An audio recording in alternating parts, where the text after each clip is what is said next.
Hello बच्चों, कैसे आप सब। उम्मीद करता हूँ आप लोग अच्छे होंगे। आज की फिजिक्स की क्लास में हम लोग जो है प्रकाश वाले चैप्टर जो शुरू किया था परावर्तन, उसके आगे पढ़ने वाले हैं। और परावर्तन में कुछ बेसिक बेसिक बातें हम लोग कर चुके थे, लेकिन अब उसके आगे पढ़ने वाले हैं, ठीक है ना। और क्या क्या इसमें हम लोग पढ़ चुके थे अभी, कि प्रकाश क्या होता है, ठीक है ना। परावर्तन किसे कहते हैं, परावर्तन के नियम क्या होते हैं, और प्रतिबिंब क्या होता है, ठीक है। और कितने प्रकार के प्रतिबिंब होते हैं। इसके बाद फिर दर्पण कितने प्रकार के होते हैं, दर्पण से संबंधित कुछ परिभाषाएं वो सब भी पढ़ लिए हैं।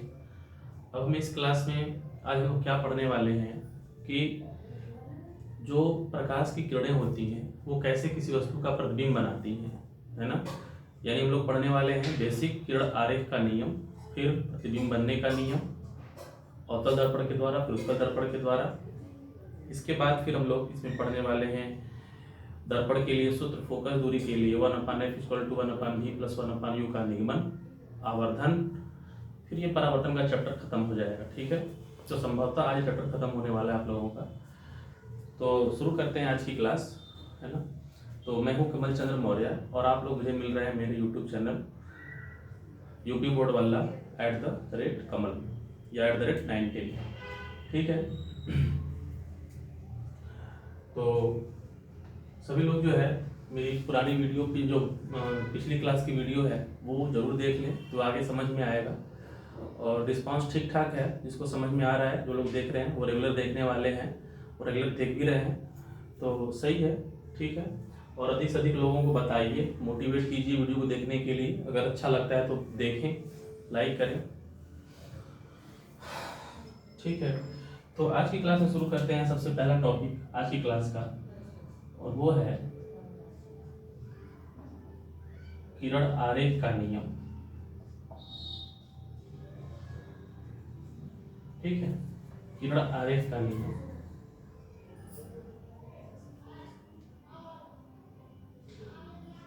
लॉ ऑफ रे डायग्राम,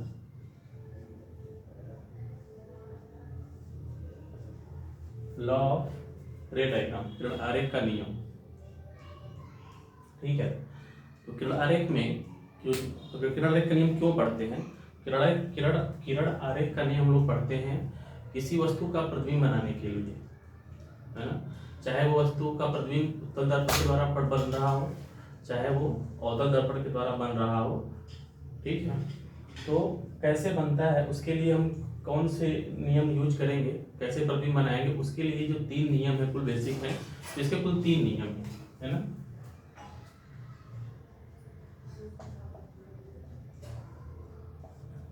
तीन नियम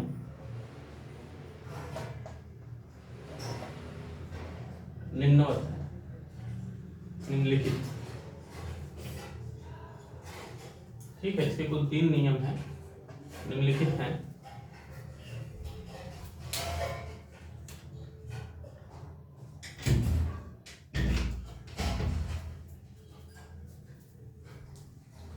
इसके कुल 3 नियम हैं, निम्नलिखित हैं। तो सबसे पहला नियम है इसका,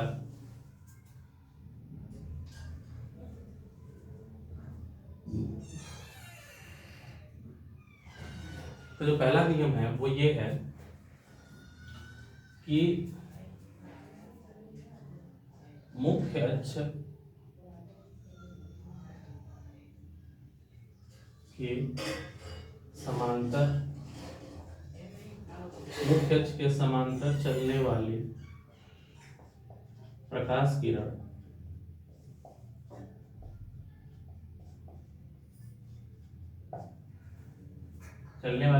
किरण दर्पण से परावर्तन के पश्चात मुख्य अक्ष के समांतर चलने वाली प्रकाश किरण मुख्य दर्पण से परावर्तन के पश्चात मुख्य फोकस से होकर गुजरती है, ठीक है, पहला नियम है मुख्य अक्ष के समांतर चलने वाली प्रकाश किरण दर्पण से परावर्तन के पश्चात मुख्य फोकस से होकर गुजरती है या गुजरती प्रतीत होती है, या गुजरती प्रतीत होती है। ये गुजरती प्रतीत क्यों लिख रहे हैं हम लोग? गुजरती प्रतीत हम लोग लिखते हैं उत्तल दर्पण के लिए, और मुख्य फोकस से होकर गुजरती है ये लिखते हैं अवतल दर्पण के लिए। तो जहां पे फिक्स होता है कोई चीज ना कि हाँ गुजरती है, गुजरेगी, तो वो होता है किसके लिए? अवतल दर्पण के लिए। जहां पे प्रतीत होती है ये वाली लैंग्वेज है, तो वो होता है किसके लिए? उत्तल दर्पण के लिए।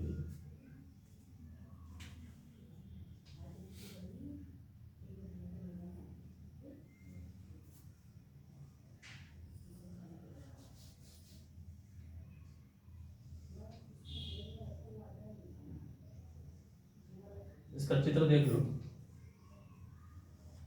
ये है अवतल दर्पण,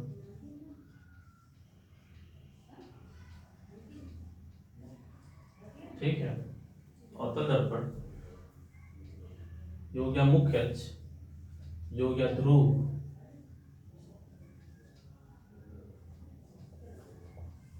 मुख्य अक्ष ध्रुव, वक्रता केंद्र फोकस।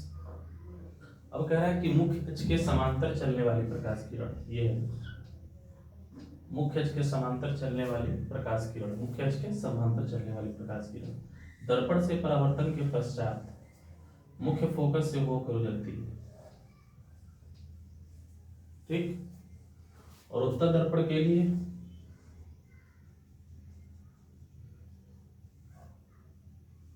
ध्रुव, वक्रता केंद्र, फोकस, मुख्य अक्ष के समांतर चलने वाली प्रकाश किरण, ठीक है। लेंस से परावर्तन के पश्चात मुख्य फोकस से होकर गुजरती नहीं है, गुजरती प्रतीत होती है,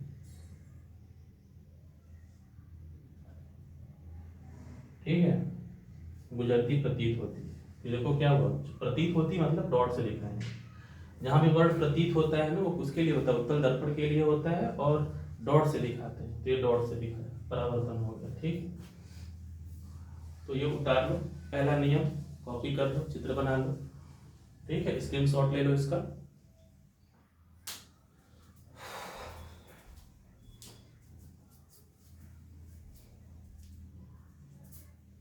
दूसरा नियम,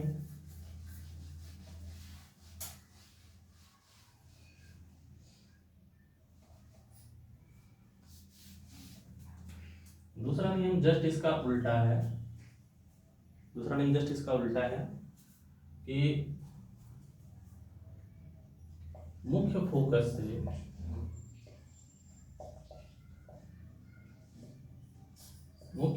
से होकर गुजरती हुई या गुजरती प्रतीत होती हुई, ठीक है। मुख्य फोकस से होकर गुजरती हुई या गुजरती प्रतीत होती हुई प्रकाश किरण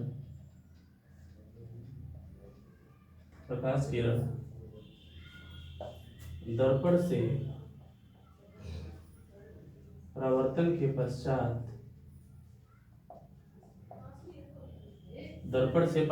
के पश्चात मुख्य अक्ष के समांतर हो जाती है,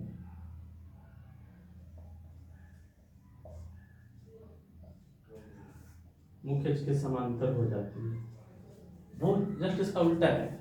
ये कह रहा था, पहला वाला क्या था कि मुख्य अक्ष के समांतर चलने वाली प्रकाश किरण परावर्तन के पश्चात मुख्य फोकस से होकर जाती है, और ये उल्टा कह रहा है कि मुख्य फोकस से होकर चलने वाली प्रकाश किरण परावर्तन के पश्चात मुख्य अक्ष के समांतर हो जाती है, ठीक है ना। तो बस इसका उल्टा हो जाएगा इसमें। देखो क्या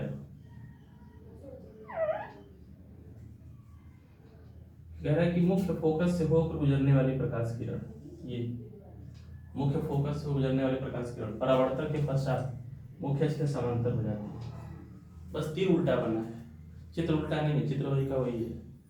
फोकस से आई समांतर हो जाए। ठीक है, इसमें क्या होगा कि मुख्य फोकस से होकर गुजरती प्रतीत होने वाली प्रकाश किरण परावर्तन के पश्चात मुख्य अक्ष के समांतर हो जाते हैं। बस ऐसा बन जाएगा, तीर उल्टा हो जाएगा, है ना? इसका जो तीर है वो उल्टा हो जाएगा इसमें। बस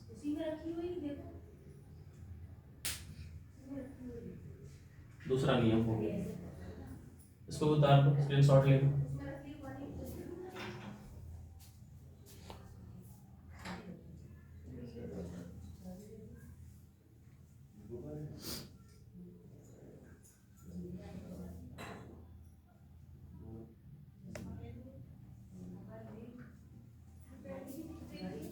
तीसरा और लास्ट है,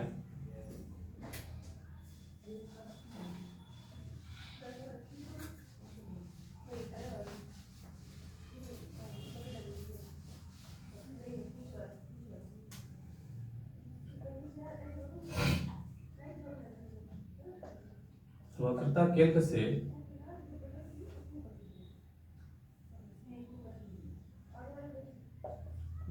केंद्र से होकर गुजरती हुई या वही किसके लिए लिखेंगे, उत्तल के लिए, गुजरती प्रतीत होती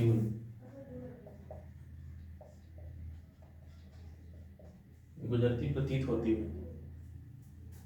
प्रकाश किरण दर्पण से परावर्तन के पश्चात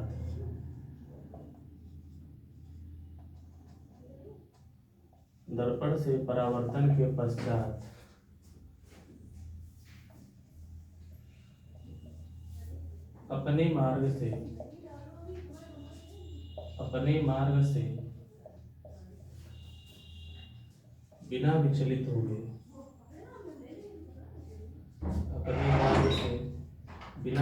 हुए सीधे निकल जाती है। अपने मार्ग से बिना विचलित हुए सीधे निकल जाती है। ठीक है,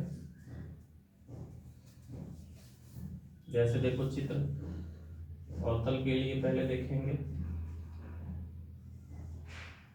ध्रुव, वक्रता केंद्र, फोकस।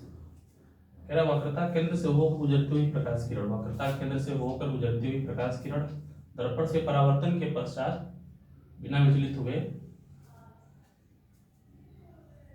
हुए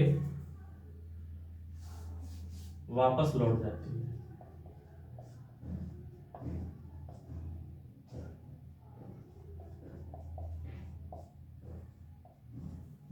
जाती है।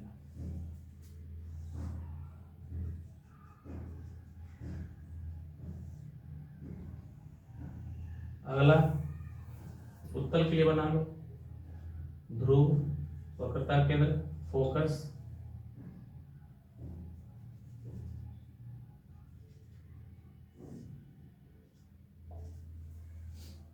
ठीक है, ये तीसरा नियम है, किरण आरेख का तीसरा नियम। अब जो ये नियम तीनों हम लोगों ने पढ़ा है, ठीक है, इन्हीं तीनों नियमों की सहायता से हम लोग क्या करने वाले हैं, सभी अवतल दर्पण के द्वारा और उत्तल दर्पण के द्वारा जो विभिन्न प्रतिबिंब बनते हैं वो सारे प्रतिबिंब बनाएंगे इन्हीं तीनों नियमों की सहायता से, इन्हीं तीनों किरणों के नियम की सहायता से। ठीक है, थोड़ी कॉपी कर लो, उतार लो, स्क्रीनशॉट ले लो।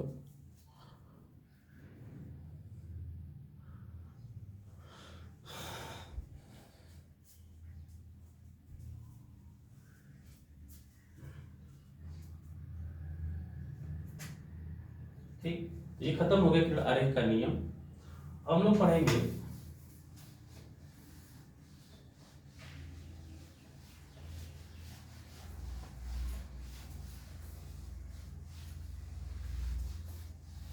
प्रतिबिंब का नियम।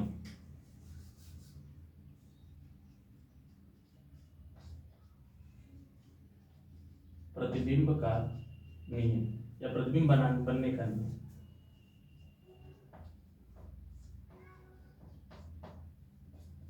प्रतिबिंब करने का नियम, और उसमें सबसे पहला है अवतल दर्पण द्वारा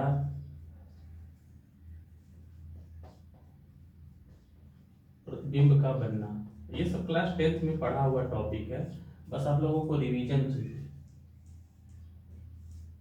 ठीक है। अवतल दर्पण द्वारा प्रतिबिंब का बनना, पहले प्रतिबिंब का बनने का नियम, और प्रतिबिंब बनने के नियम में कुल 2 टाइप है। एक है अवतल दर्पण द्वारा प्रतिबिंब का बनना, दूसरा है उत्तल दर्पण के द्वारा प्रतिबिंब का बनना। हम लोग पहला पढ़ने जा रहे हैं, अवतल दर्पण के द्वारा प्रतिबिंब का बनना। इसमें कुल 6 पॉइंट है ना। अलग अलग जगह पर वस्तुओं को रखेंगे और अलग जगह पे वस्तुओं को रख करके उसका प्रतिबिंब बनाएंगे, ठीक है। तो यहाँ से क्वेश्चन आते हैं, वन लाइनर क्वेश्चन आते हैं, बाइबान पूछ जाते हैं, और बहुविकल्पी में भी क्वेश्चन यहाँ से आते हैं, ठीक है। सबसे पहला है, जब वस्तु अनंत पर स्थित हो, जब वस्तु अनंत पर स्थित हो, ठीक है। 6 बनने हैं इसमें। तो पहला है जब वस्तु अनंत पर रखी हो, ठीक। इसका किरण आरेख हम लोग बनाएंगे। तो वस्तु अनंत पर रखने का क्या मतलब है? वस्तु अनंत पर रखने का मतलब ये नहीं है कि ये दर्पण हो गया तो वस्तु बहुत दूर रखेंगे, तो 4-10 किलोमीटर दूर रखेंगे या बहुत दूर रखेंगे। इसका मतलब ये होता है, अनंत का मतलब कि वक्रता केंद्र से बाहर है ना। अगर कोई वस्तु वक्रता केंद्र से बाहर रखी हुई है तो उसको हम अनंत बोलते हैं।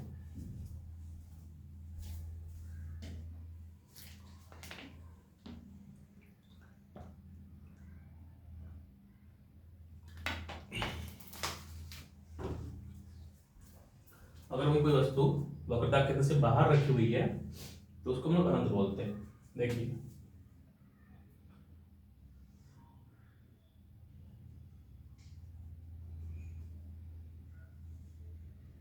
ध्रुव,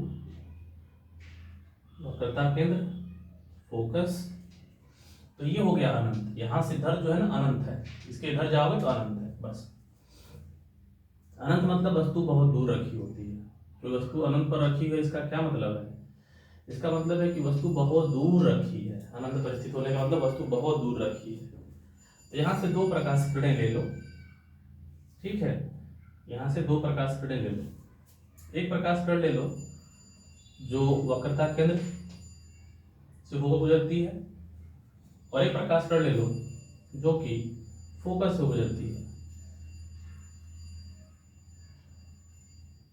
और दोनों समांतर लेना। दोनों प्रकाश किरणों को समांतर लेंगे, ऐसे समांतर लेंगे, दोनों को समांतर लेंगे। क्यों? क्योंकि एक नियम है कि जब कोई वस्तु अनंत पर रखी होती है तो जो उससे वाली चलने वाली, जो वहां से चलने वाली प्रकाश किरणें होती है ना, वो समांतर होती है। जैसे मान लो सूर्य से चलने वाली जो प्रकाश किरणें हैं, सूर्य है, सूर्य रोशनी ऐसे निकालता है, तो ये ऐसे प्रकाश किरणें निकल रही हैं। लेकिन जब ये सूर्य बहुत दूर है, जब ये प्रकाश किरणें बहुत दूर से आती हैं मेरे पास, पृथ्वी पर हमारे पास आती हैं, तो उसको हम मानते हैं कि ये प्रकाश किरणें क्या है, समांतर आती हैं। यहाँ से वो कोण पे निकल रही है, लेकिन हम उसको पृथ्वी तक आते आते उसे क्या मानते हैं, समांतर मानते हैं। तो जब वस्तु अनंत पर रखी होती है तो उससे चलने वाली प्रकाश किरणें समांतर ही मानी जाती है, ठीक है।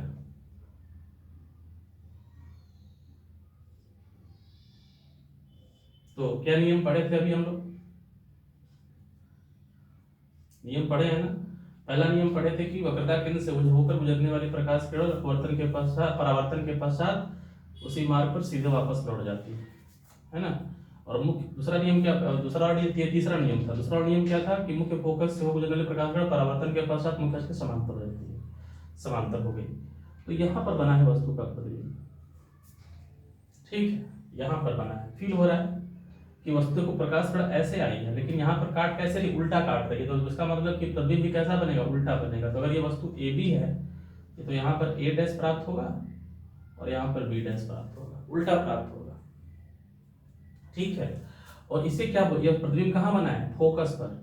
फोकस पर नहीं कहेंगे बल्कि फोकस तल कहेंगे, है ना। ये फोकस हो गया, इससे गुजरने जो तल होता है उसको फोकस तल बोलते हैं। तो यहाँ बन रहा है ना, यहाँ पे नहीं बन रहा है, यहाँ पर बन रहा है, इसको बोलते हैं फोकस तल। तो प्रतिबिंब कहाँ बन रहा है, तो प्रतिबिंब बन रहा है फोकस तल पर, फोकस तल पर बन रहा है। और ये प्रकाश किरणें हमको वास्तव में काटती हुई दिख रही हैं, वास्तव में काटती हुई दिख रही है ना। तो जब प्रकाश किरणें वास्तव में काटती हैं तो प्रतिबिंब कैसा बनता है, वास्तविक बनता है। तो प्रतिबिंब कैसा बन रहा है, वास्तविक बन रहा है। जब प्रतिबिंब वास्तविक बनता है ना, देखो कैसा बन रहा है, उल्टा बन रहा है। वस्तु ए बी ऐसे रखा था लेकिन बन रहा है उल्टा, उल्टा बनेगा।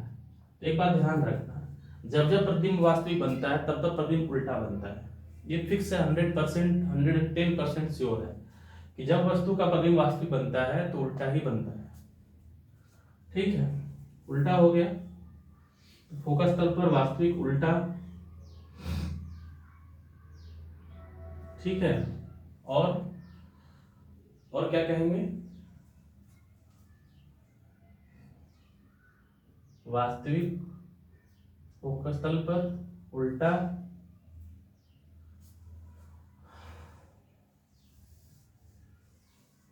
और वस्तु से छोटा। वस्तु देखो अनंत पर रखा था, बहुत बड़ा था ना, तो वस्तु से छोटा। बल्कि कहीं कहीं लिखा होता है ना, वस्तु से अत्यंत छोटा लिखा होता है, तो अत्यंत छोटा भी कह सकते हैं। ठीक है, तो ये पहला है, जब वस्तु अनंत पर स्थित हो तो प्रतिबिंब कैसा बनता है, फोकस तल पर बनता है, वास्तविक बनता है, उल्टा बनता है, वस्तु से छोटा बनता है। ठीक है, तो पहला कंडीशन चित्र बना लेना ध्यान से। दूसरा,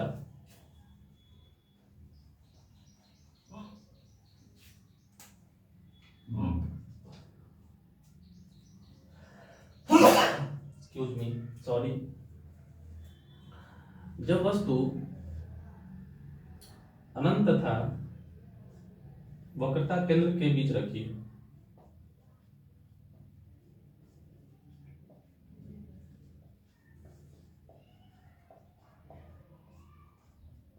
जब वस्तु अनंत तथा वक्रता केंद्र के बीच स्थित हो,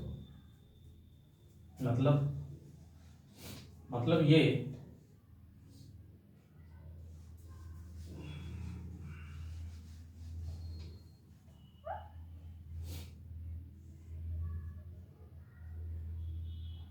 ठीक है,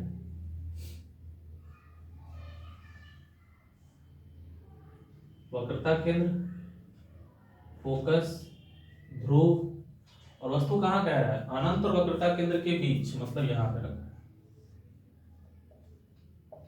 है, ऐसा रखा है। ठीक है, तो ये हो गया अनंत, वक्रता केंद्र के बाहर क्या होता है, अनंत, और वक्रता केंद्र के बीच रखी हुई है। तब प्रतिबिंब कैसा बनेगा,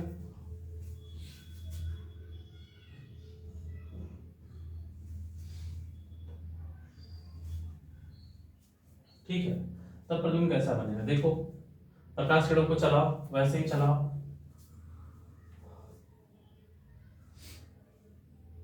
इसको खुद से बनाओ, ट्राई करो। देखो, मुख्य अक्ष के समांतर चलने वाली प्रकाश किरण ये हो गई, है ना। उसमें कौन सा किरण आयत का नियम लगाए थे, तीसरा लगाए, दूसरा लगाए थे। इसमें देखो पहला वाला लगा रहा है, मुख्य अक्ष के समांतर चलने वाली प्रकाश किरण परावर्तन के पश्चात मुख्य फोकस में उतर जाती है।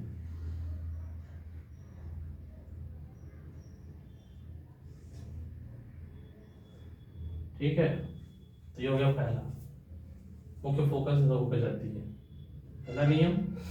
और दूसरा है, ये ले लो, दूसरा नियम ले लो कि मुख्य फोकस होकर गुजरने वाले प्रकाश किरण, तीन ही नियम है, उन्हीं तीन नियम के हिसाब से प्रतिबिंब बनाना है। तो मुख्य फोकस से होकर गुजरने वाली प्रकाश किरण परावर्तन के पश्चात मुख्य अक्ष के समांतर हो जाती है।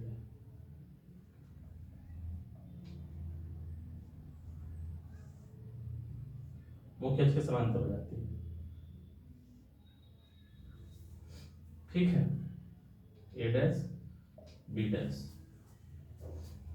ए डैश बी डैश, तो कहाँ बन रहा है ये? पहला वाला कहाँ बना था? फोकस तल पर। अब ये प्रतिबिंब और इधर शिफ्ट हो गया, ये किसके बीच में? वक्रता केंद्र और फोकस के बीच में। तो क्या लिखोगे?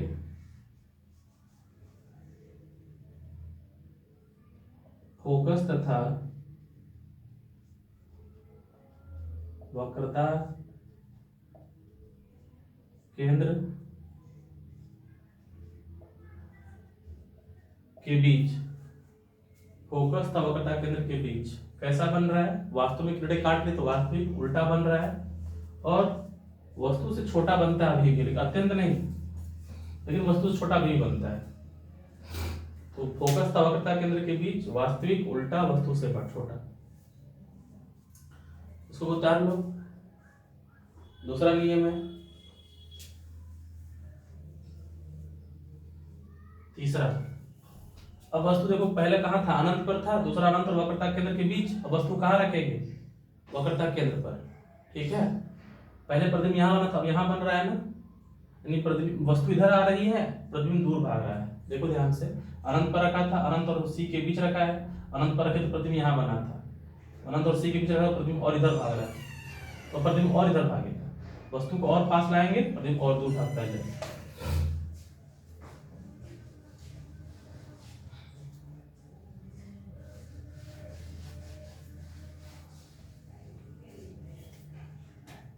जब वस्तु सी पर रखी, सी पर स्थित हो,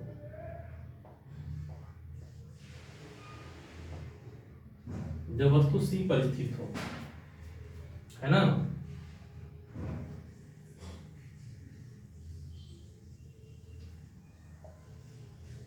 ये किसका चिन्ह है? कलई का। कलई किसका करते थे? चांदा या पारा, चांदी या पारा, पारा का खुदाई करके उसके ऊपर क्या रेड ऑक्साइड पोतते थे। ठीक है ना। ध्रुव, वक्रता केंद्र, बीच में फोकस। ये फोकस जो होता है ना, बिल्कुल बीच में होता है। अच्छा, यहाँ से लेके यहाँ तक की दूरी क्या होती है? यहाँ से यहाँ तक की दूरी क्या होती है? वक्रता त्रिज्या। और यहाँ से लेके यहाँ तक की दूरी क्या होती है? फोकस। ठीक है, तो ये जो यफ होता है ना, आर का आधा होता है, यानी जो यफ होता है वो आर का आधा होता है। ये बात ध्यान रखना, F equal to R by 2 होता है हमेशा। F equal to R by, इसका आधा होता है, या आर इक्वल टू 2f, ये भी कह सकते हो, आर इक्वल टू 2f। तो वस्तु कहाँ रखना है अब हमें? वक्रता केंद्र पर। ठीक, एक प्रकाश ले लो मुख्य अक्ष के समांतर। समांतर चलने वाली क्या होती है? क्या पढ़े हो? फोकस से गुजरती है। दूसरा क्या ले लो? फोकस से गुजरने वाली, फोकस से गुजरने वाली।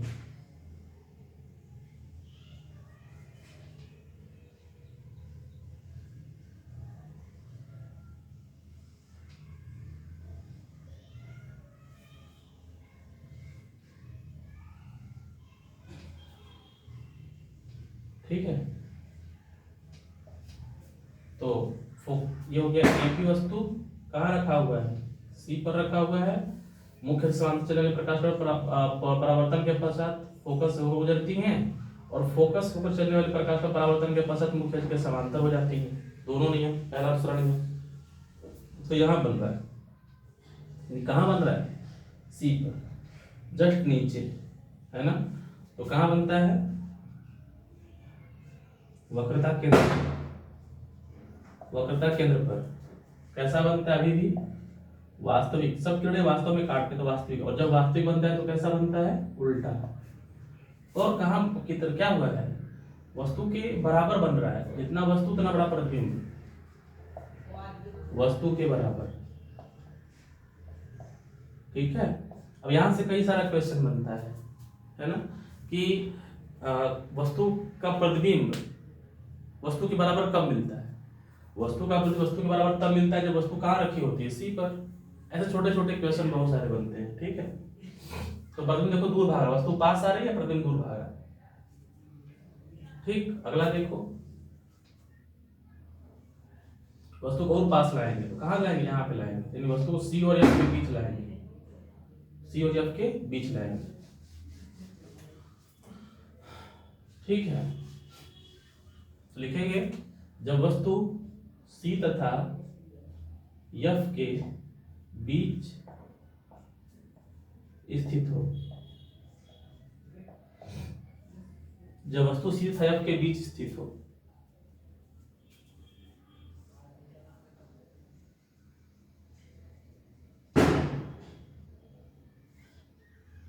पी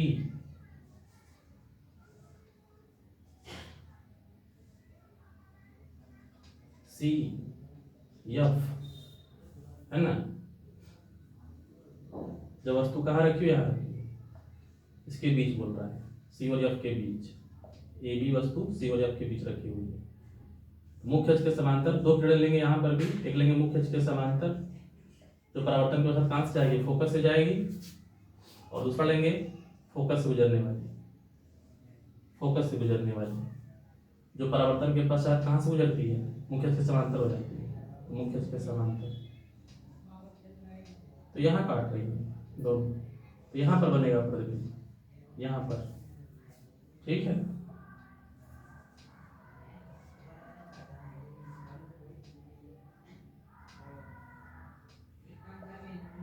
है ना। उल्टा बन रहा है, ए डैश बी डैश, और वस्तु से बड़ा बन रहा है, वस्तु से बड़ा बन रहा है। तो प्रतिबिंब कैसा बन रहा है, यहां पर प्रतिबिंब बन रहा है, कहां बन रहा है, सी और अनंत के बीच, सी तथा अनंत के बीच। कैसा बन रहा है, अभी भी वास्तविक। जब वास्तविक तो कैसा, उल्टा, और वस्तु से कैसा बन रहा है, छोटा कि बड़ा, बड़ा, वस्तु से बड़ा। इस तरह से क्वेश्चन बहुविकल्पी में आता है, वन लाइनर क्वेश्चन आते हैं, वाइवा में पूछे जाते हैं। ठीक है, तो ध्यान रखना। ये कौन सा कंडीशन हो गया, चौथा, डी।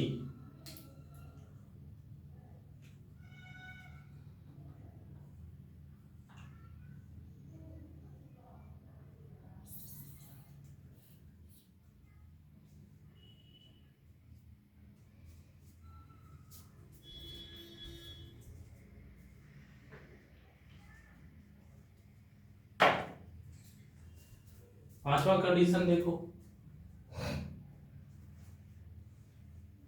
जब वस्तु कहां रखी हो, एफ पर। अब यह सी था एफ के बीच ना, जब वस्तु फोकस पर रखी हो,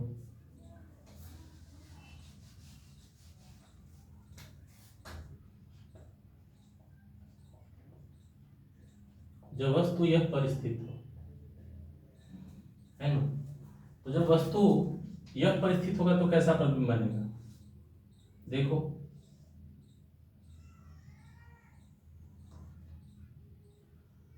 और सी या और दूर सी कर लो,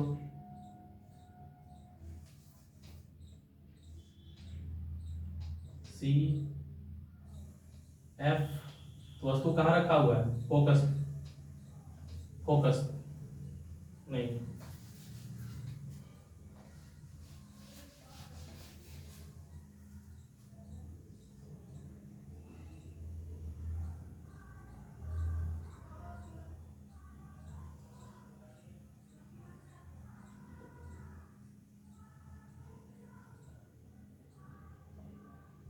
जब वस्तु कहाँ रखी हो, फोकस पे। ठीक है, ये तो प्रकाश कर लेंगे। पहला मुख्य अक्ष के समांतर, जो परावर्तन के पश्चात कहां से जाता है, फोकस से होकर जाता, तो ये फोकस, फोकस से होकर जाता है। और दूसरा ले लो वक्रता केंद्र से। ठीक है, वक्रता केंद्र से, तो वक्रता केंद्र से होकर गुजरने वाला प्रकाश किरण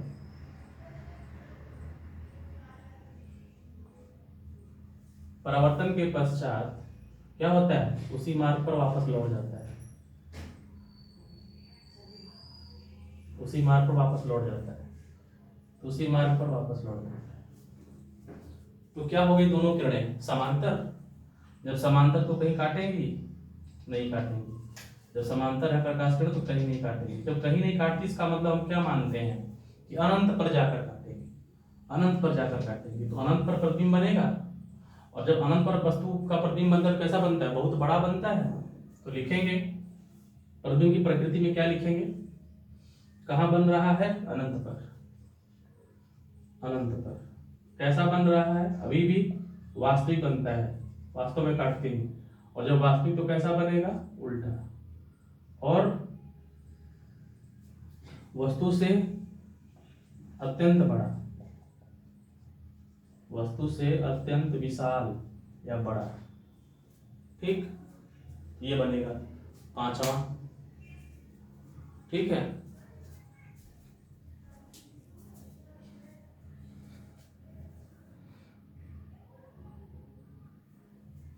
लास्ट है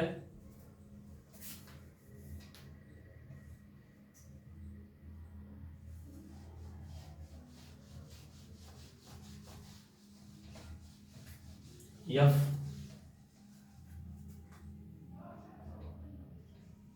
जब वस्तु फोकस पे हो गया ना, तो फोकस और ध्रुव के बीच, जब वस्तु यफ तथा पी फोकस ध्रुव के बीच स्थित हो, last condition.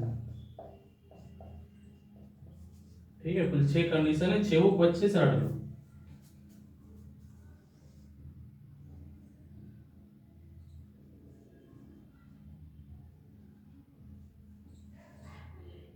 P F C और इसके बीच रखी है वस्तु ए बी। ठीक, तो पहला प्रकाश वही ले लो, मुख्य के समांतर, जो कहां से जाता है, परावर्तन के पश्चात फोकस से, फोकस से।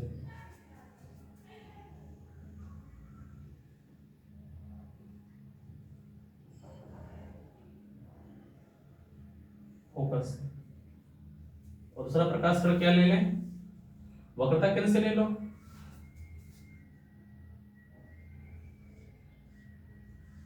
वक्रता केंद्र से ले लो, जो परावर्तन के पश्चात क्या होती है, उसी मार्ग वापस लौट जाती है।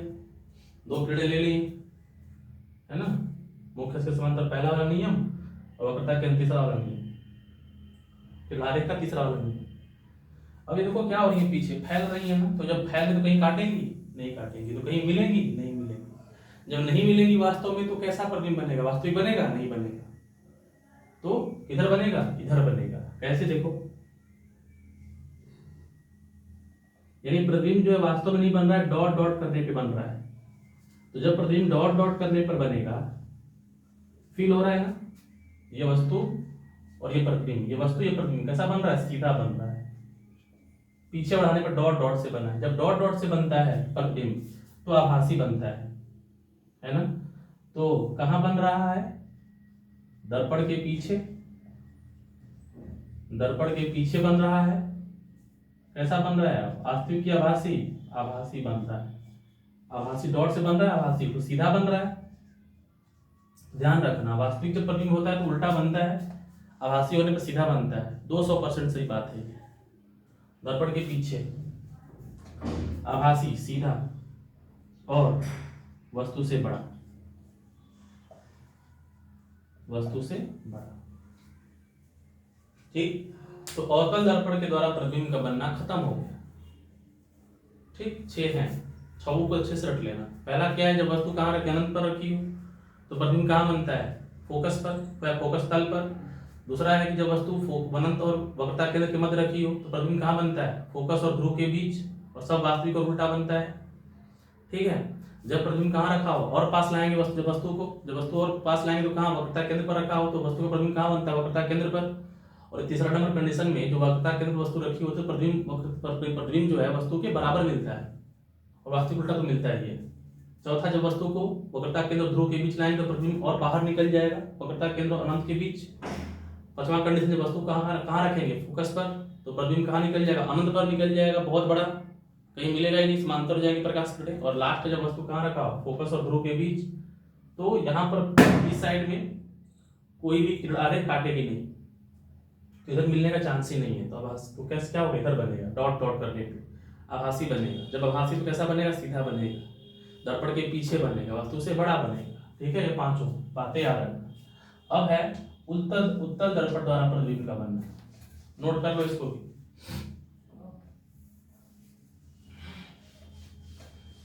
ये एकमात्र कंडीशन है उत्तल दर्पण में, लास्ट वाली जो कंडीशन है, जिस पर सवाल हमारे आते हैं, क्योंकि ये लास्ट कंडीशन ऐसी जिसमें आभासी मिलता है, बाकी सब में तो वास्तविक उल्टा मिलता है, लेकिन ये कंडीशन ऐसी है कि जब आभासी और सीधा मिलता है। तो क्वेश्चन पूछ सकता है कि अवतल दर्पण में कब प्रतिबिंब आभासी और सीधा मिलता है? तो कब मिलता है? जब वस्तु फोकस और ध्रुव के बीच रखी हो। अब पढ़ेंगे हम उत्तल दर्पण द्वारा प्रतिबिंब का बनना। उत्तल दर्पण द्वारा प्रतिबिंब का बनना, इसमें केवल दो कंडीशन पॉसिबल है, एक वस्तु जब अनंत पर रखी हो और एक वस्तु जब अनंत और ध्रुव के बीच रखी हो, बस दो ही कंडीशन पॉसिबल है। पहली कंडीशन, जब वस्तु अनंत पर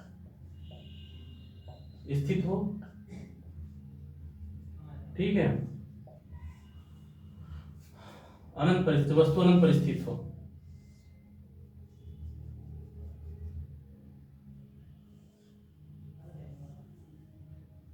तो ध्रुव ये हो गया पोल, वक्रता केंद्र, ये फोकस, और कह रहा है कि जब वस्तु अनंत पर रखी हो, लो अनंत पर वस्तु रख दी, अनंत का मतलब इधर।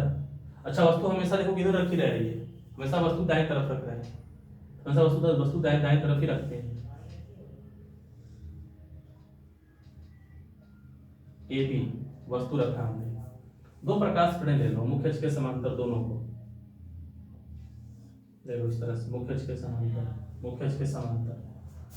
कहां से जाएंगी? मुख्य अक्ष के समांतर जाने वाली प्रकाश, चलने वाली प्रकाश किरण परावर्तन के पश्चात फोकस को गुजरती हुई प्रतीत होती है। उत्तल दर्पण है तो प्रतीत होती है।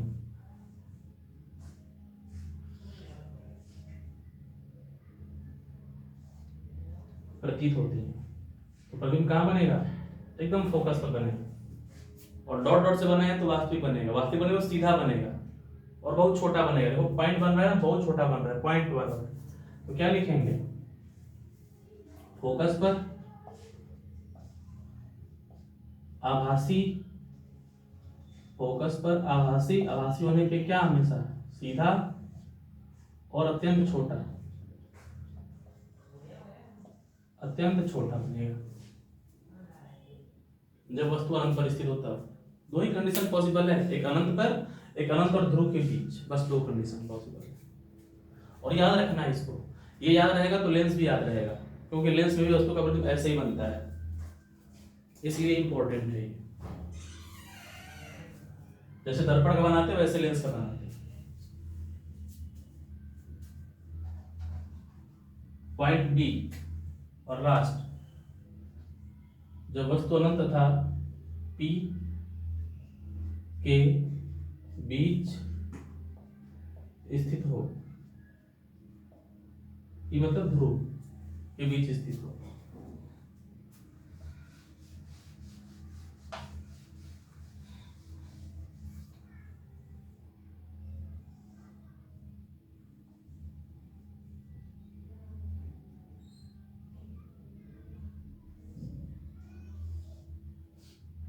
ठीक है। यानी वस्तु को हम यहाँ रखेंगे अनंत और P के बीच, ये अनंत हो गया, P के बीच वस्तु रखी है, ठीक है। चलो बनाते हैं प्रतिबिंब। ये हो गया इसका C, ये हो गया बीच में F, है ना। एक प्रकाश किरण ले लो मुख्य अक्ष के समांतर, तो मुख्य अक्ष के समांतर वाली सब जानते हैं, दुनिया जानती है, कहां से आता है? फोकस से गुजरता हुआ प्रतीत होता है, तो फोकस हो जाता है प्रतीत होता है। दूसरा क्या ले लेंगे? वक्रता केंद्र ले लो,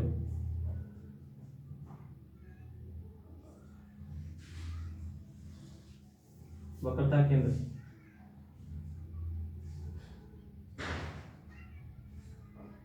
वक्रता केंद्र जाने वाला क्या होता है? उसी दिशा में, उसी मार्ग पर वापस लौटता हुआ प्रतीत होता है। तो कहाँ काट रहा है? यहाँ काट रहा है, यहाँ बनेगा A डैश D डैश। अभी भी सीधा बन रहा है, सीधा बन रहा है, वस्तु छोटा भी बन रहा है, आभासी बन रहा है, डॉट डॉट से बनाए हैं तो, और कहाँ बन रहा है, ध्रुव और फोकस के बीच। तो कहाँ बन रहा है, वो फोकस पर बन रहा था, ये बन रहा है ध्रुव तथा फोकस के बीच, ध्रुव तथा फोकस के बीच। ठीक, आभासी सीधा भी है, आभासी सीधा, डॉट से बना आभासी बनेगा, सीधा बनेगा, अत्यंत छोटा नहीं, छोटा बनेगा। ठीक, तो इस तरह से प्रतिबिंब बनने का नियम पढ़ लिया, आरेख का नियम भी पढ़ लिया और प्रतिबिंब बनने का नियम भी पढ़ लिया, दोनों नियम, दोनों के लिए, अवतल के लिए भी उत्तल के लिए भी। ठीक है, स्क्रीनशॉट ले लो, लिख लो, नोट कर लो, ये सब बेसिक है बिल्कुल, और बेसिक से ही हम लोग हायर जाएंगे। ठीक है, ऐसा नहीं कि सीधे हायर चले जाओगे।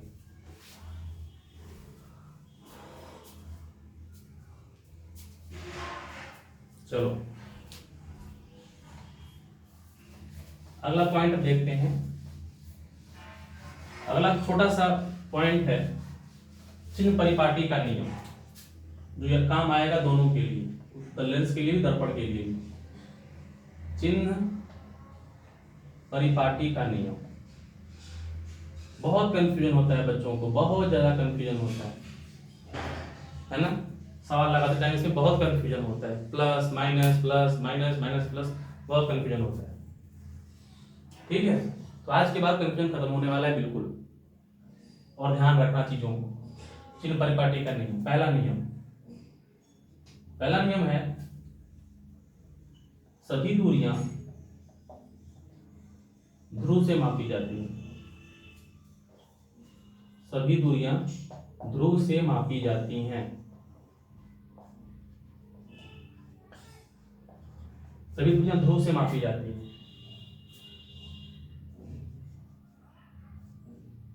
ये था ध्रुव, यानी सभी दूरी हम कहां से मापेंगे, अगर मान लो हमें ये फोकस इधर नहीं, इधर होगा, है ना, फोकस इधर है, तो हमें ये दूरी अगर नापनी है तो अपने स्केल का जीरो कहां रखेंगे, यहां पर कि यहां पर, अपने स्केल का जीरो यहां पर रखेंगे, क्योंकि दूरी यहां से मापना है ना, कि यहां से यहां मापेंगे, दूरी यहां से यहां मापेंगे। और वही अगर अवतल दर्पण है तो अगर ये वक्रता केंद्र है, दूरी मापना है तो यहां से यहां मापेंगे, हमेशा दूरी फोकस से मापते हैं, फोकस है ना, सभी दूरियां ध्रुव से मापी जाती, सॉरी फोकस से नहीं, ध्रुव से, है ना, सभी दूरियां कहां से मापते हैं, ध्रुव से, ध्रुव से। ठीक, तो सभी दूरियां ध्रुव से मापी जाती हैं। दूसरा, प्रकाश किरण हमेशा बाएं से दाएं की ओर चलती है ना। फिजिक्स पढ़ने के लिए ये सब जो है कुछ सुविधाएं बना दी गई हैं, कन्वेंशन बना दिया गया है, ताकि सभी लोग एक ही चीज पढ़ें, बार बार कंफ्यूजन ना हो। करने को तुम कुछ भी कर सकते हो, प्रकाश किरण बाएं से दाएं से बाएं में डाल सकते हो, लेकिन फिर वही है कि कुछ किताबों में कुछ और पढ़ने को मिले, कुछ किताबों में कुछ और पढ़ने के लिए मिलेगा, इसलिए लोगों ने क्या किया कि कॉमन कर दिया कि सभी किताबों में यही बात लिखी मिलेगी और सब लोग ऐसे ही पढ़ेंगे। ठीक है, तो प्रकाश हमेशा बाएं से दाएं चलती है, मतलब केवल वस्तु यहाँ पर रखी है तो प्रकाश हमेशा कहाँ चलेगी, बाएं से दाएं। यहाँ वस्तु रखी तो प्रकाश कहाँ चलेगी, बाएं से दाएं, बाएं से दाएं प्रकाश कर चलती है हमेशा। ठीक, बाएं से दाएं की ओर चलती है। तीसरा है ना, तीसरा और बहुत इंपॉर्टेंट पॉइंट है, सभी दूरियां ध्रुव से मापते हैं, प्रकाश हमेशा बाएं से दाएं की ओर चलती है। और तीसरा है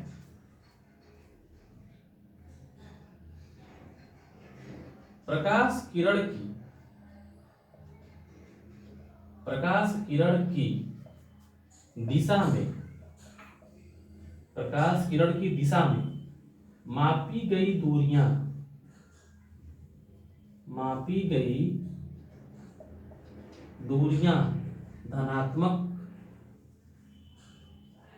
धनात्मक तथा विपरीत दिशा में मापी गई दूरियां ऋणात्मक होती हैं, ऋणात्मक होती हैं। तो प्रकाश किरण की दिशा में मापी गई दूरी, जैसे प्रकाश पर बाएं से दाएं की ओर चल रही है, तो प्रकाश पर बाएं से दाएं चल रही है, तो यानी कि अगर तुम यहां से दूरी इधर मापो, प्रकाश पर बाएं से दाएं चल रही है, तो अगर हम दूरी इधर से इधर मापोगे, इधर से इधर दूरी मापने का मतलब कि किधर नाप रहे हैं, प्रकाश की दिशा में माप रहे हैं।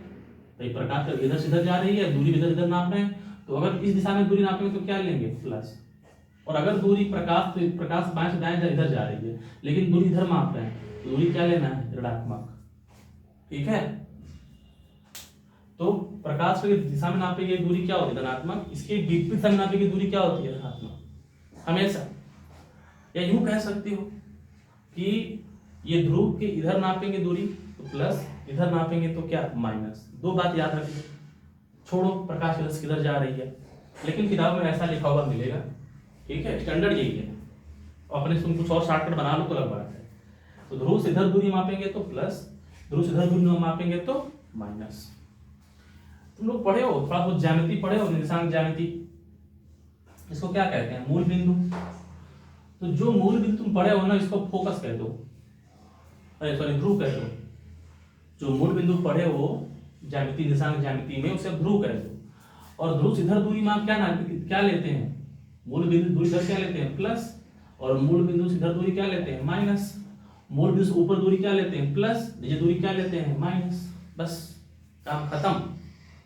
इमेजिन कर लो, जो ध्रुव होता है वो मूल बिंदु होता है, और मूल बिंदु से दूरी इधर नापेंगे तो क्या लेते हैं, प्लस, इधर दूरी नापेंगे तो क्या लेंगे, माइनस, ऊपर नापेंगे तो क्या, प्लस, नीचे नापेंगे तो क्या, माइनस। ठीक, कंफर्म, कभी कंफ्यूजन नहीं होना है। और अब दूरी हमेशा कहां से मापना है, ध्रुव से मापना है, स्केल ध्रुव से रख के मापना है हमेशा। तो ये पॉइंट और ये वाला पॉइंट याद कर लोगे तो सब काम खत्म है। इसके बाद लास्ट है ना, कि मुख्य अक्ष, ये कौन सा अक्ष है, मुख्य अक्ष। मुख्य अक्ष के ऊपर दूरी प्लस होती है, नीचे दूरी माइनस होती है, वही बात मैंने कहा है ना। ध्रुव को क्या मान लो, मूल बिंदु, ऊपर दूरी क्या होती है, प्लस, और नीचे दूरी क्या होती है, माइनस। तो क्या लिखोगे,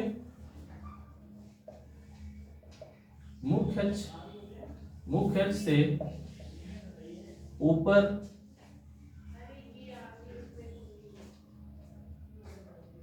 मापी गई दूरी, मुख्य अक्ष से ऊपर मापी गई दूरी धनात्मक,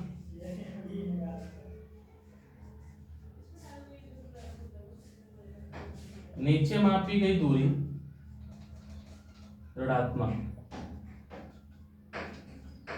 होती है। मुख्य से ऊपर मापी गई दूरी धनात्मक, नीचे मापी गई दूरी ऋणात्मक होती है। ठीक है, तो ये था चिन्ह परिपाटी का नियम।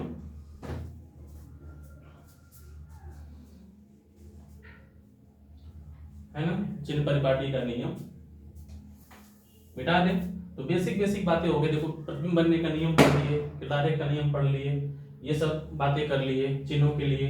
ये लिख लेना, इसको एग्जाम में नहीं आता, सवाल के लिए बहुत इंपॉर्टेंट है, बेसिक के लिए बहुत इंपॉर्टेंट है। अभी डेरिवेशन करने जा रहे हैं हम लोग फार्मूले का, 1/f = 1/v + 1/u, इसके लिए बहुत इंपॉर्टेंट है।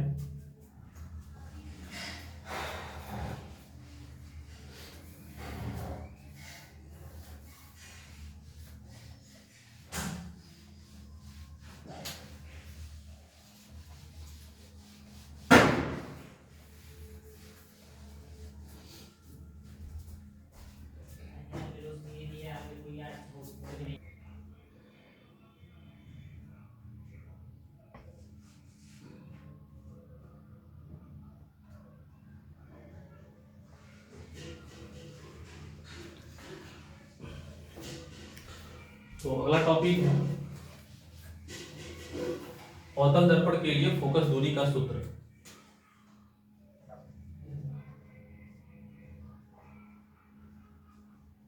अवतल दर्पण के लिए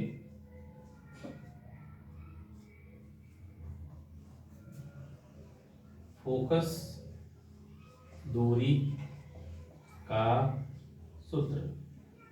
अवतल दर्पण के लिए फोकस दूरी का सूत्र, या 1/f = 1/v + 1/u का निगमन दो नाम से पुकार सकते हो, और दो नाम से ही आता भी है। क्लास 10th में ये बहुत इंपॉर्टेंट हुआ करता था। अब क्लास 12th में उतना ज़्यादा इंपॉर्टेंट नहीं है, लेकिन सिलेबस में तो पढ़ना है ना।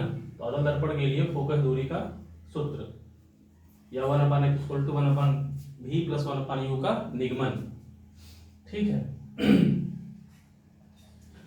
तो पहले तो ये जान लो कि 1/f मतलब क्या है, फोकस दूरी। v, जो v होता है ये होता है प्रतिबिंब की दूरी, प्रतिबिंब की दूरी, ध्रुव से प्रतिबिंब की दूरी। और जो u होता है वो होता है ध्रुव से वस्तु की दूरी, है ना। ध्रुव से प्रतिबिंब की दूरी और ध्रुव से वस्तु की दूरी, ये फोकस दूरी। ठीक, तो इसका निगमन करने जा रहे हैं, ध्यान से देखो। इसका पहले चित्र बनाएंगे हम, और चित्र इसमें कौन सा बनाते हैं, इसमें चित्र हम लोग बनाते हैं कंडीशन नंबर 2। कंडीशन नंबर 2 अवतल दर्पण में कंडीशन नंबर जो 2 थी, जब वस्तु अनंत और ध्रुव के, अनंत और वक्रता केंद्र के बीच रखा, उस वाले से हम इसका डेरिवेशन करते हैं, उसी वाले चित्र से इसका डेरिवेशन करते हैं। ठीक है।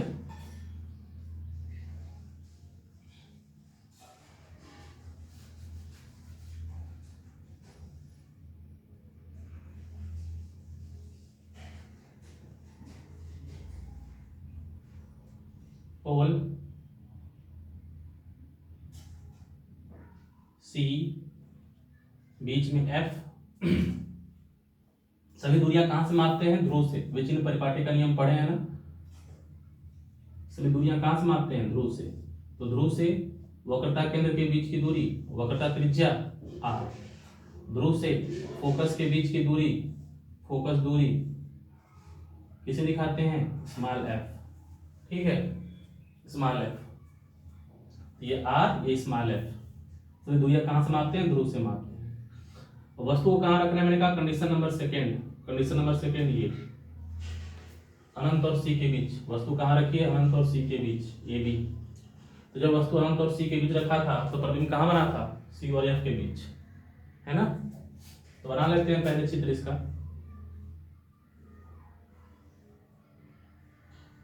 तो मुख्य अक्ष के समांतर चलने वाले प्रकाश के परावर्तन के पश्चात फोकस हो गुजरती है।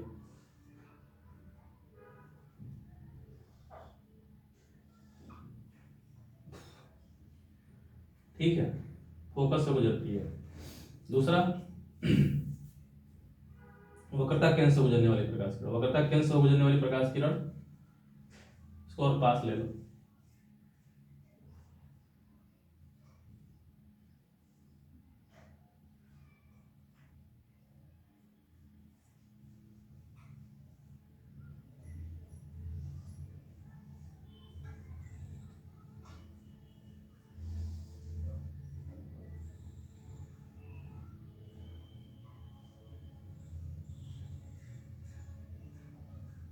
सी, एफ को ऊपर लिख लो, ये सी एफ। और दूसरा नियम है, वक्रता केंद्र से गुजरने वाली प्रकाश किरण परावर्तन के पश्चात उसी मार्ग को वापस लौट जाती है।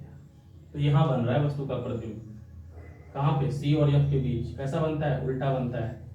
तो ये हो गया पॉइंट सी, ये हो गया पॉइंट एफ, और ये हो गया पॉइंट बी डैश ए डैश। ठीक है, तो ये इसका चित्र बन गया, है ना। तो मान लेंगे। अच्छा, अब ये है वस्तु, तो सारी ध्रुव से सारी सभी दूरी कहां से मापते हैं, ध्रुव से। ये हो गया ध्रुव और ये हो गया वस्तु। तो ध्रुव और वस्तु के बीच की दूरी, तो क्या काम है, ध्रुव और वस्तु के बीच, ध्रुव और वस्तु के बीच की दूरी किसे दिखाएंगे, u से। और ये बना है प्रतिबिंब इसका, ये प्रतिबिंब बना है। ठीक है, ये प्रतिबिंब बना है। तो ये प्रतिबिंब और ध्रुव के बीच की दूरी, ये दिखाना है इसको v से, है ना। ये u, v, f और ये वक्रता त्रिज्या r। ठीक, देखा सारी दूरियां दिखा दिया मैंने। मान लो, अब माना यह फोकस दूरी का, f फोकस दूरी का एक उत्तल दर्पण, अवतल दर्पण, एक अवतल दर्पण के सामने एंड माना जाए फोकस दूरी के एक अवतल दर्पण के सामने u दूरी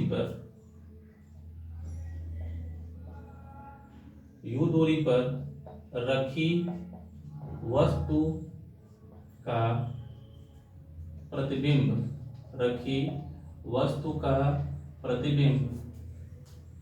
ठीक है, रखी वस्तु का प्रतिबिंब भी दूरी पर बनता है, ठीक है, भी दूरी पर बनता है ठीक है। अब देखो, मान लिया हमने कि फोकस दूरी f है, वस्तु कितना दूर रखी है u दूरी पर, और प्रतिबिंब कितना दूरी पर बन रहा है, इसका v दूरी पर बन रहा है, मान लिया हमने।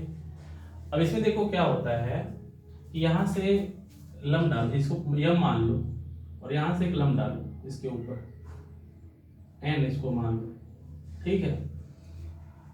इसको प्रूफ करते हैं हम समरूपता के सिद्धांत से, और समरूपता तो तुम लोगों ने क्लास 10th में पढ़ा था कि अगर दो त्रिभुज समरूप हैं, ठीक है, दो त्रिभुज अगर समरूप हैं ABC PQR, अगर दो त्रिभुज समरूप होते हैं तो इन दोनों तो समरूप त्रिभुज की संगत भुजाओं का अनुपात, और त्रिभुज समरूप कब होते हैं? त्रिभुज समरूप होते हैं जब इनके कोण आपस में बराबर होते हैं, ठीक है, ये वाला कोण इसके बराबर, ये वाला कोण इसके बराबर, ये वाला कोण इसके बराबर। जब दो त्रिभुज के तीनों कोण आपस में बराबर होते हैं तो दो त्रिभुज क्या होते हैं? समरूप त्रिभुज होते हैं। और जब दो त्रिभुज समरूप होते हैं, ये समरूपता का चिन्ह होता है। जब त्रिभुज समरूप होते हैं तो समरूप त्रिभुजों की संगत भुजाओं का अनुपात बराबर होता है। संगत भुजाओं का अनुपात मतलब इसका इसके साथ में अनुपात, इसका इसके साथ में अनुपात, और इसका इसके साथ में अनुपात क्या होता है? बराबर होता है। मतलब AB बटा के अनुपात मतलब बटा A बटा PQ बराबर BC बटे QR और AC बटे PR। ऐसा होता है जब त्रिभुज क्या होते हैं? समरूप होते हैं, ठीक है। अगर ये तब होगा जब त्रिभुज ABC समरूप होगा किसके? त्रिभुज PQ, ये त्रिभुज कौन सा है? PQR के, तब ऐसा होता है। तो समरूपता के सिद्धांत से इसको हम प्रूफ करेंगे, ठीक है। फार्मूले को देखो, वही काम वहां पे लागू करेंगे।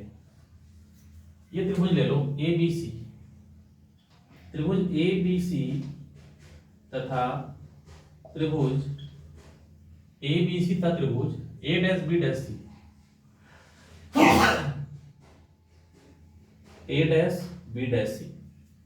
देखो ABC और त्रिभुज A', छोटा वाला त्रिभुज, बड़ा वाला छोटा वाला त्रिभुज, ये वाला कोण इसके बराबर होगा शीर्षाभिमुख कोण से, ये वाला कोण इस कोण के बराबर होगा, इस वाले कोण के बराबर होगा एकांतर कोण से, और ये लंब है 90 अंश, ये भी लंब 90 अंश। तो दोनों त्रिभुज के तीनों कोण आपस में क्या हो गए? बराबर हो गए। और त्रिभुज बराबर, कोण बराबर हैं तो त्रिभुज क्या होते हैं? समरूप। तो त्रिभुज ABC, त्रिभुज A', B' क्या है? समरूप त्रिभुज है, समरूप त्रिभुज। त्रिभुज ABC तथा A', B' क्या है? समरूप त्रिभुज है। और जब त्रिभुज समरूप होते हैं तो उनकी संगत भुजाओं का अनुपात क्या होता है? बराबर। तो AB की संगत A', B', तो AB बटे A', B' बराबर BC बटे B', इतने सही मतलब है। तीसरा अनुपात मत लिखो, तीसरी भुजा का अनुपात का कोई जरूरत नहीं है, इसलिए तीसरी भुजा का अनुपात हम लोग नहीं लिखेंगे। तीसरी भुजा का अनुपात जरूरत पड़ जाता है, बताएं किसके लिए? जब हम लोग रेखीय आवर्धन में एक फार्मूला प्रूव करते हैं M=I/V/U, तब जरूरत पड़ता है उसका इस त्रिभुज में, नहीं तो ऐसे जरूरत इसकी पड़ती नहीं है। तीसरा भुजा का अनुपात बराबर दिखाने की कोई जरूरत नहीं पड़ती है। इसको लिखा समीकरण नंबर 1, ठीक है, समीकरण नंबर 1। इसके बाद लिखो, देखो कौन सा त्रिभुज, अब ध्यान से देखो त्रिभुज कौन सा ले रहा है। त्रिभुज MNF, ठीक है, MNF और त्रिभुज A', B', ठीक है, त्रिभुज MNF तथा त्रिभुज A', B', दोनों को देखो फिर से, इस त्रिभुज को, इस त्रिभुज देखो, छोटे वाले को, छोटे वाले बड़े वाले को, शीर्षाभिमुख कोण से बराबर, एकांतर कोण से बराबर और 90 अंश 90 अंश। ये भी त्रिभुज, दोनों त्रिभुज के संगत कोण बराबर हैं तो त्रिभुज क्या होंगे? समरूप होंगे।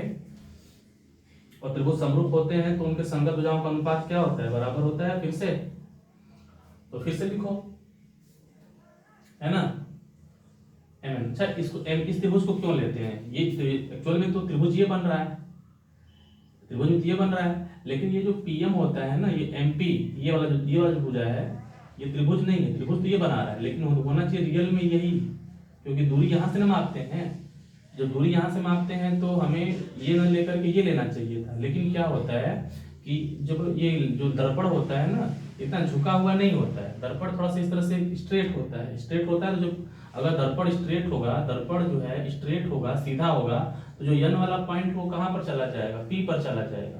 तो एक लाइन लिखते हैं इसमें, क्या लिखते हैं कि अगर दर्पण का द्वारक छोटा है, नहीं बड़ा है, ठीक है, तो दर्पण का द्वारक छोटा हो गया ना, जब दर्पण और सीधा हो जाएगा, दर्पण का द्वारक क्या हो जाएगा, बड़ा हो जाएगा। जब दर्पण का द्वारक बड़ा होता है तो जो पॉइंट यन होता है वो कहाँ चला जाएगा, पी पर, या पी कहाँ जाएगा, यन पर, ठीक है। तब उस कंडीशन में ऐसा हम लिखते हैं, है ना। तो दोनों त्रिभुज ले लिए, इनकी संगत भुजा दिखाओ, संगत भुजा M N A dash B dash है, तो एम एन बटा के ए डैश बी डैश बराबर एन एफ बटा के B dash F, N F बटा के बी डैश एफ, ठीक। संगत भुजाओं का अनुपात बराबर दिखा दिए, लेकिन जो एम एन है वो किसके बराबर है, ए बी के बराबर है ना, यहाँ पे लिख दो, परंतु एम एन बराबर क्या है, ए बी, एम एन बराबर ए बी, यहाँ पर क्या लिखते हैं, ए बी लिखते हैं, ए बी बटे ए डैश बी डैश बराबर एन एफ बटे बी डैश एफ, समीकरण नंबर 2, ठीक।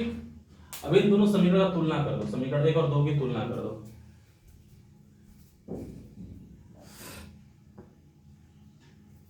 है ना।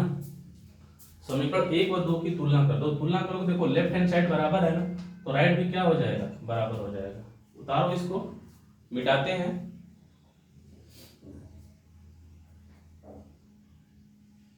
स्क्रीनशॉट लेके यहां तक उतार लो, ठीक है।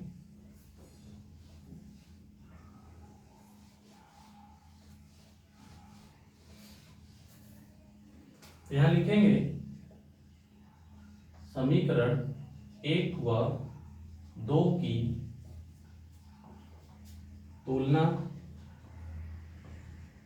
करने पर, तो समीकरण 1 और 2 की तुलना करोगे तो लेफ्ट हैंड साइड बराबर तो राइट बराबर हो जाएगा, मतलब BC बटे बी डैश सी बराबर NF बटे बी डैश एफ, ठीक है। BC बटे बी डैश सी बराबर NF बटे बी डैश एफ। BC क्या है, ये है BC।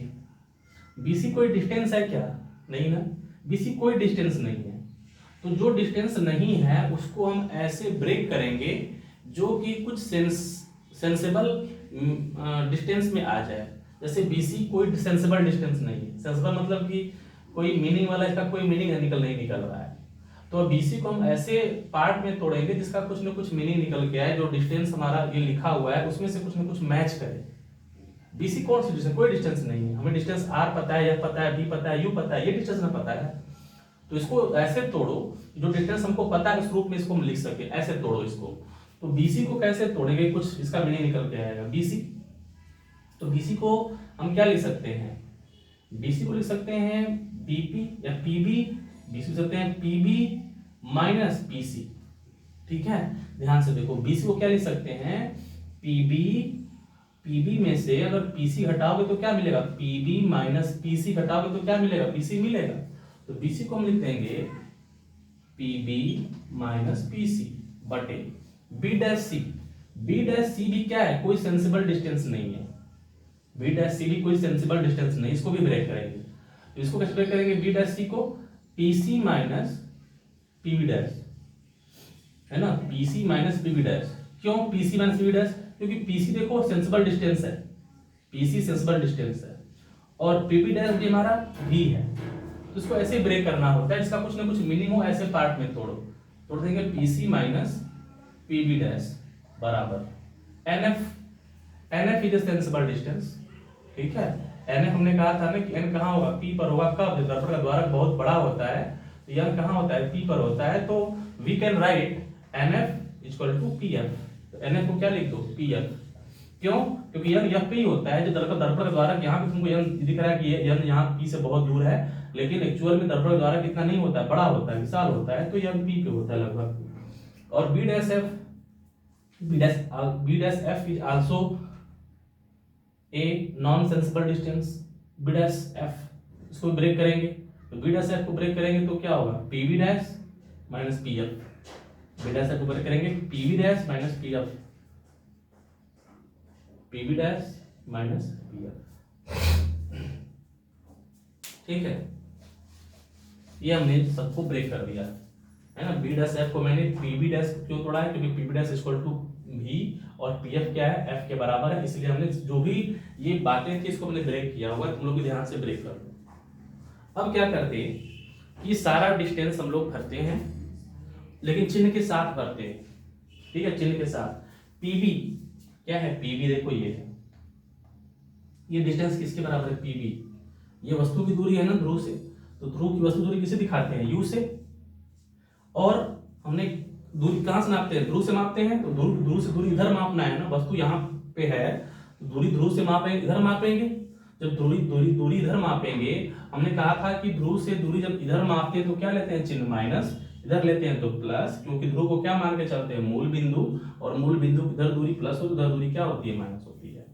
ठीक है, तो पीबी यू के बराबर होगा, चिन्ह के साथ रखेंगे तो क्या रखेंगे, minus U, PB equal to minus U, minus PC, PC ये है पीसी, पीसी क्या है, पीसी वक्रता त्रिज्या है ना, पीसी ध्रुव से सी के बीच की दूरी वक्रता त्रिज्या आर, लेकिन क्या लेंगे, माइनस लेंगे, इधर माप रहे हैं तो माइनस लेंगे, तो इसको भी लिख लो ब्रैकेट में यार, पीबी हो गया माइनस यू, माइनस चिन्ह हो गया, पीसी का मान माइनस आर बटे पीसी, फिर से पीसी कितना, minus R, minus PB dash, PB dash क्या है, प्रतिबिंब की दूरी, तो ध्रुव से प्रतिबिंब की दूरी क्या दिखाते हैं, भी, ध्रुव से प्रतिबिंब की दूरी भी, लेकिन इधर दूरी माप रहे हैं ना, देखो सारी दूरियां इसमें अवतल दर्पण में सारी दूरियां माइनस होती हैं, अवतल दर्पण में सारी दूरियां माइनस होती हैं, सिवाय एक कंडीशन के, कौन कंडीशन, पांचवी वाली कंडीशन में वस्तु जो कैसा प्रतिबिंब कैसा बन रहा था हमारा आभासी सीधा, उसको उसमें जो है प्लस होती हैं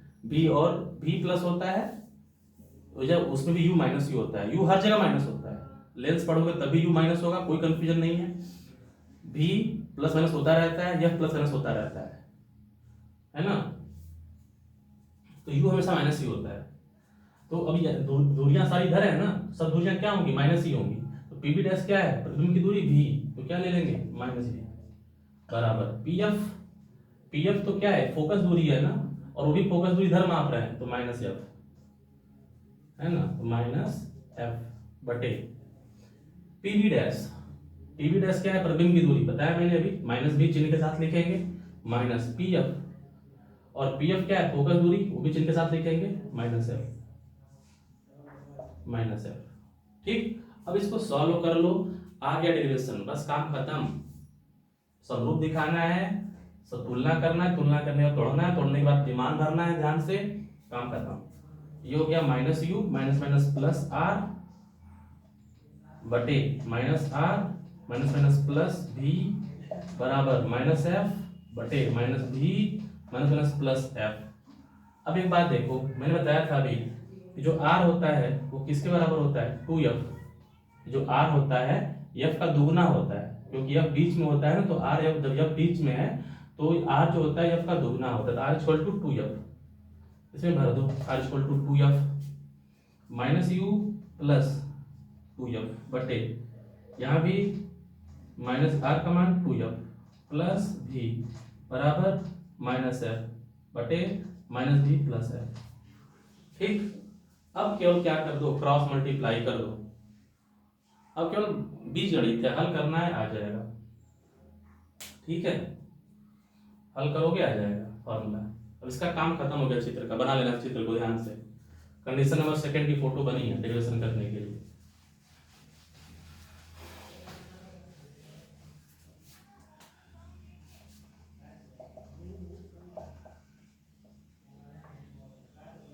ठीक, क्रॉस मल्टीप्लाई करो, पहले माइनस यू का मल्टीप्लाई करो, माइनस यू इंटू माइनस भी, minus plus U V minus U plus F, तो माइनस प्लस का multiply minus U F, minus U F. अब इसका करो प्लस पूरा माइनस में minus two F V, minus two F V, two F का पूरा प्लस एफ में, तो two F into F, two F square plus two F square बराबर मल्टीप्लाई माइनस पूरा मल्टीप्लाई माइनस में plus F into two F square, two F square minus F minus plus में minus plus minus F V, minus F V, two F square cancel, two F square cancel. ठीक, अब ये minus दोनों को उधर भेज दो, इधर बचेगा केवल यू भी, दोनों को उधर भेज दिए प्लस हो जाएंगे, तो प्लस यू एफ, ये हो जाएगा प्लस टू एफ भी, और ये माइनस एफ भी पहले से ही है, ये दोनों प्लस हो गए, पहले से माइनस है, जो उधर जाता है तो उधर प्लस हो जाएगा, माइनस एफ भी पहले से ही है। ठीक है, तो ये हो गया यू एफ, पहले इसी को लिख लो, U F two F V minus F भी घट जाएगा, कितना आएगा प्लस एफ भी बराबर कितना बचा यू भी, यू भी। ठीक, अब दोनों पक्षों में क्या करो, एफ भी यू से डिवाइड कर दो,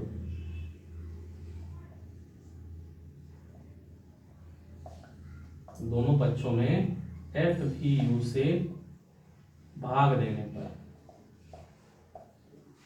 ठीक है, भाग देने पर, तो भाग दोगे तो यू एफ बटा के F V U plus F V बटा के एफ भी यू बराबर यू भी बटा के एफ भी यू। ठीक है, काट पीट दो, यू से यू कैंसल, है ना,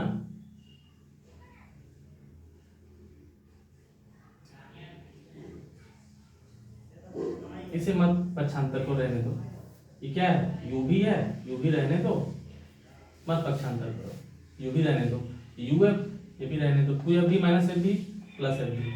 अब भाग कर दो, तो यू भी बटा के एफ भी यू बराबर यू एफ बटा के एफ भी यू प्लस एफ भी बटा के एफ भी यू। भाग करो, भी से भी कैंसिल, यू से यू कैंसिल, यू से यू कैंसिल, एफ से एफ कैंसिल, एफ से एफ कैंसिल, भी से भी कैंसिल। तो क्या मिला, ऊपर कुछ नहीं बचा वन, नीचे केवल एफ बचा है वन अपान एफ, ऊपर कुछ नहीं बचा वन, नीचे क्या बचा है भी, ऊपर कुछ नहीं बचा वन, नीचे क्या बचा है यू, तो यू। ठीक है, ये है one upon F equal to one upon V plus one अपान। ठीक है, वीडियो लंबी हो गई थोड़ी इसके लिए, और लगभग टॉपिक भी खत्म हो चला है, केवल आवर्धन बचा हुआ है इसमें, है ना। 1 घंटे 18 मिनट की वीडियो हो रही है, करीब 18-19-20 मिनट की, है ना। तो आसान है, इसमें थोड़ा लंबी वीडियो बना रहे हैं, तब होता तो छोटी वीडियो बनाते हैं हम। तो ये इसको ध्यान से डेरिवेशन कर लेना, है ना। क्या करना है, त्रिभुज को समरूप दिखाना है, अनुपात लिखना है, तुलना करना है, तुलना करने के बाद तोड़ना है, तोड़ने के बाद सारे मान भरने चिन्ह के साथ, इधर गुणा करना है, गुणा करने के बाद जोड़ना घटाना है, भाग देना है भी से आ जाएगा। ठीक है, अब तुम लोग क्या करोगे, उत्तल दर्पण के लिए एफ बी यू में संबंध निकालोगे, और चित्र कौन सा बनाओगे उसके लिए, पहला वाला नहीं, दूसरा वाला, जब वस्तु ध्रुव और फोकस के बीच, ध्रुव और अनंत के बीच रखी है, तो उस वाले चित्र से तुम लोग समरूपता दिखा करके डेरिवेशन करना, one upon F equal to one upon V plus U upon U, और कमेंट करके बताना कि हुआ कि नहीं हुआ। ठीक है ना, और हो सके तो तुम लोग जो है जिनके पास में ग्रुप है उसमें आप लोग जो है इसका डेरिवेशन करके, अपने से डेरिवेशन करके one upon F equal to one upon V plus one upon U का उसमें डाल देंगे, ग्रुप में डाल देंगे, इनका हो जाए। ठीक है, इसमें बच गया हम लोगों का रेखीय आवर्धन और सवालें। ठीक, एक क्लास बनाएंगे हम इस पर, छोटी क्लास होगी, आधे घंटे की, 45 मिनट की, सवाल की और रेखीय आवर्धन की। ठीक है ना, तो यहाँ तक कर लेना तुम लोग ध्यान से, है ना। All the best.